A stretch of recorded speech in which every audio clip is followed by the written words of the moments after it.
Where to find happiness and bliss. Xiefeng. Why do people spend their lives toiling and racking their brains? Undoubtedly, whether it's studying, working, marrying, establishing a family, starting a company, running a business, making money, or holding office, the struggle is driven by one goal: to live happily, joyfully, freely, and blissfully.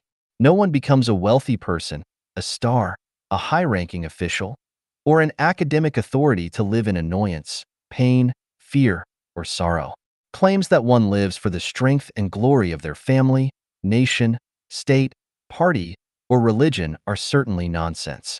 If it's not to make oneself and others live happily and freely, or if your heroic sacrifice and inspiring struggle result in a life that is neither human nor ghostly, then all your efforts are not only a personal tragedy but also a disaster for society and nature. Therefore, exploring the source of happiness and bliss is the primary task to keep a clear mind. Without understanding the way to happiness and bliss, even if you lived in heaven, you would not be happy or blissful. What are happiness and bliss? Happiness is the outward manifestation of inner satisfaction, contentment, pleasure, and comfort expressed through emotions, language, behavior, and posture. Bliss is the sense of fulfillment achieved spiritually and mentally by being free from annoyance, pain, sorrow, and fear. Happiness is a state that others can feel, while bliss is internal, known only to oneself and not to others. Happiness is dynamic. Bliss is static. What factors are related to happiness and bliss? We must first ask, were people 1,000 years ago living happier and more blissful lives, or are people today? This question has no answer because, although people 1,000 years ago were not as materially rich and their lives were not as convenient as today's people, they did not have computers, mobile phones, cars, planes, electricity, or any electric devices. They had no running water at home, no glass in their windows, but their happiness and bliss were no less than that of people today, and the anxieties and troubles of modern people are not less than those of the past. The happiness and bliss of a city engineer are not more than that of a shepherd boy on the grasslands, who may have even fewer worries and sorrows. Is there any difference between the sexual climax experienced by people 2,000 years ago and that experienced by people today? Is the sexual climax obtained on a Simmons bed more stimulating and richer than that obtained in a cornfield? From this, we know that happiness and bliss have nothing to do with the richness of materials. The happiness and bliss brought by giving someone a peach or a computer have no essential difference.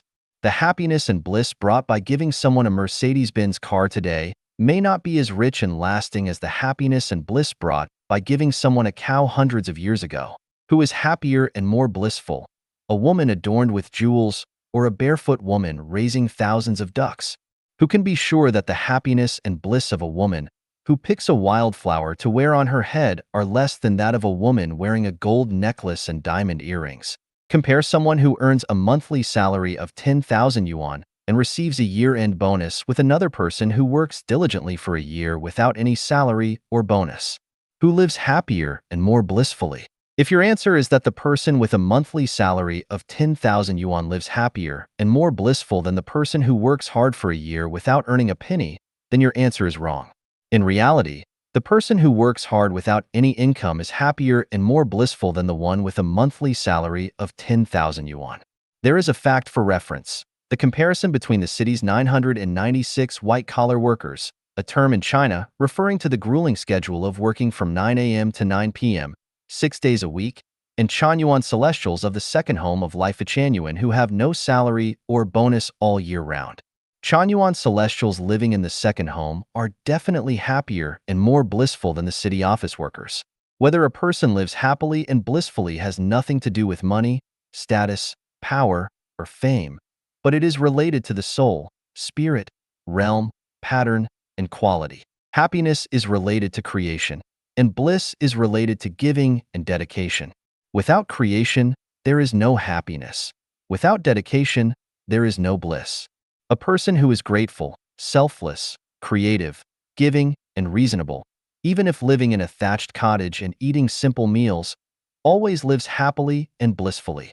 In contrast, a selfish person, one who is strong in ego and personal views, ungrateful, unwilling to dedicate to others, always thinking they are right and others are wrong, heavy with envy and comparison.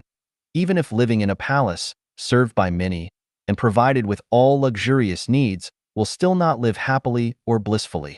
Humanity has struggled for thousands of years to live happily, joyfully, freely, and blissfully.